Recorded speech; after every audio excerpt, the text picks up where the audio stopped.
వైశాఖ పురాణం 4వ అధ్యాయం. వైశాఖ మాస వ్రతారంభమున స్నానము చేయుచు శ్రీ మహావిష్ణువు ఇట్లు ప్రార్థింపవలెను. వైశాఖ ధర్మ ప్రశంస. నారద మహర్షిని అంబరీష మహారాజు మహర్షి వైశాఖ మాసమున చేయదగిన ధర్మములు దయయుంచి వివరింపుమని కోరెను.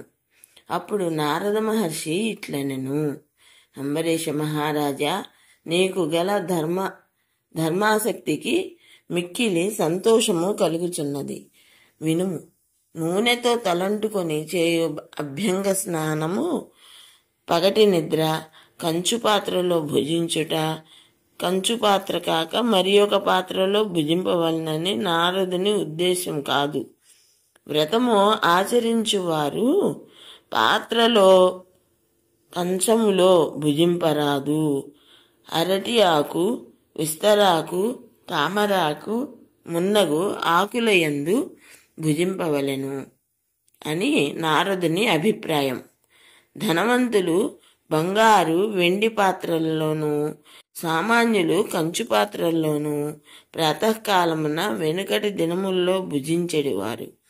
మంచంపై పరుండుట, గృహస్నానము, నిషిద్ధములైన ఆహారములను, ఉల్లి మొదలైన వానిని భుజింపకుండుట అను 8 వైశాఖ మాస వ్రతము చేయువారు మానవలెను. 2 మార్లు భుజింపరాదు. పగలు మాని రాత్రి యందు భుజింపరాదు. అనగా పగటి యందు భుజించి రాత్రి భోజనమును మానవలెను. వైశాఖ మాస వ్రతమును పాటించువాడు తామరాకున భుజించిన పాప విముక్తుడై వైకుంఠమును చేరును. వైశాఖ మాస వ్రతము పాటించువారు ఎండలో నడిచి అలసిన వారి పాదములను కడిగి ఆ జలమును భక్తి శ్రద్ధలతో తలపై చల్లుకొనవలెను. ఉత్తమ బ్రాహ్మణ్ణి ఆదరించి ఉత్తమ మాసమున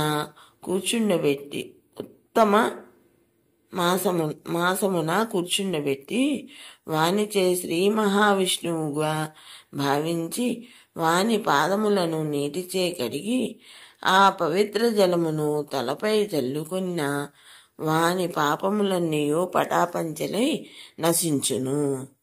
వైశాఖమున లోభి అయి జలమును, అన్నమును దానము చేయనివాడు పాప దుఃఖములనెట్లు పోగొట్టుకొనలేడని భావము. శ్రీ మహావిష్ణువును ధ్యానించుచు నదీ స్నానమును ఆచరించిన వారు గత 3 జన్మల్లో చేసిన పాపములను కూడా పోగొట్టుకొన్ను. ప్రాతకాలమున సూర్యోదయ సమయమున సముద్ర స్నానమును ఆచరించినచో 7 జన్మల్లో చేసిన పాపములను పోవును. సరస్వతి, కావేరి, నర్మద, కృష్ణవేణి అని గంగా నది 7 విధములుగా ప్రవహించి సప్త గంగలుగా ప్రసిద్ధి నందినది. అట్టి సప్తగంగల్లో ప్రాతకాలమున వైశాఖమున చేసిన 1,000,000 జన్మల్లో చేసిన పాపములను కూడా పోగొట్టుకొంచున్నారు. దేవతలచే నిర్మితములైన సముద్రాదులందు స్నానమును వైశాఖ మాస ప్రాతకాలమున చేసిన వారు సర్వ పాపములు నశించి పుణ్యప్రాప్తి కలుగును. కావున ఈ పవిత్ర మాసమున యథాశక్తి వ్రతమును ఆచరించుచు బ్రాహ్మణులకు యథాశక్తిగా దానమియ్యవలను. కందమూలములు, పండ్లు, కూరలు, బెల్లము, రేగిపండ్లు, ఆకు, నీరు, మజ్జిగ మొదలైన వాన్ని నిచ్చిన్ను కలుగు పుణ్యం అనంతము. బ్రహ్మమున్నగు దేవతలంతటి వారికి ఈ మాసమున వ్రతదానములు లేనిచో ఎట్టి ఫలితము లేదు. ఇంటిలో ఎన్ని అలంకారములున్నను పై కప్పు లేనిచో ఆ ఇల్లు నిరర్ధకమైనట్లు జీవి ఎన్ని మాస వ్రతములు ఆచరించెను వైశాఖ వ్రతమును ఆచరించనిచో వాని జీవితమంతయు వ్యర్థము. అన్ని మాసముల వ్రతముల కంటే వైశాఖ మాస వ్రతము ఉత్తమమను భావము.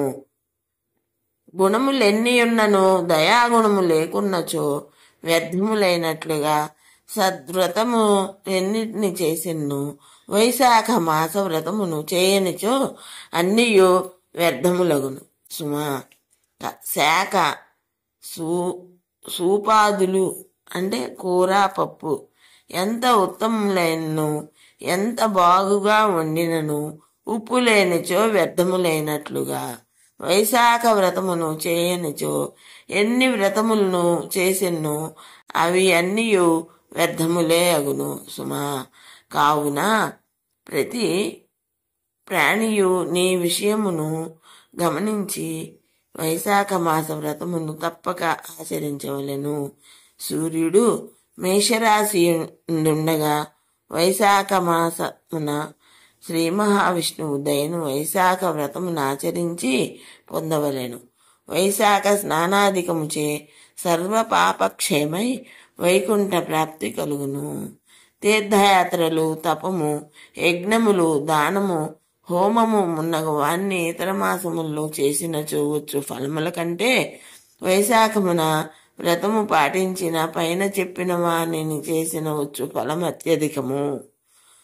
వైశాఖ మాస వ్రతారంభమున స్నానము చేయుచు శ్రీ మహావిష్ణువు ఇట్లు ప్రార్థింపవలేను. మధుసూదన దేవేశ వైశాఖే మేష గేరవౌ ప్రాతఃస్నానం కరిష్యామి నిర్విఘ్నం కురు మాధవ. పిమ్మట స్నానము చేచు కింద శ్లోకములను మంత్రములను చదివి అర్ఘ్యము ఇయ్యవలను. వైశాఖే మేష గేభానౌ ప్రాతఃస్నాన పరాయణ అర్ఘ్యం తేహం ప్రదాస్యామి గృహాణ మధుసూదన. గంగాయా సరితః సర్వాః తీర్థాని చహ్రదాసయే ప్రగృహీత మయా దత్త మర్ఘ్యం సమ్యక్ ప్రసీదద్. వృషభ పాపినాం శాస్తాత్వం యమ సమదర్శనః గృహాణార్ఘ్యం మయా దత్తం యథోక్త ఫలదో భవ అని ప్రార్థించి అర్ఘ్యములనిచ్చి స్నానమును ముగించుకొనవలను. పిమ్మట పొడి బట్టలను కట్టుకొని వైశాఖ మాసమున పుష్పించిన పుష్పములతో శ్రీ మహావిష్ణువును పూజించవలెను. వైశాఖ మాస మహిమను వివరించి శ్రీ మహావిష్ణువు కథను వినవలను, చదవవలెను. ఇట్లు చేసినచో లోగడ జన్మలలో చేసిన పాపములన్నీ నశించును, ముక్తి లభించును. ఇట్లు చేసిన వారు భూలోక వాసులైనను స్వర్గలోక వాసులైనను పాతాళ లోక వాసులైనను ఎచటను వారికి కష్టము కలగదు. వారికి గర్భవాసము స్తన్యపానము కలగవు. అనగా పునర్జన్మ ఉండదు, ముక్తి సిద్ధించును. వైశాఖ పురాణం 4వ అధ్యాయం సంపూర్ణం.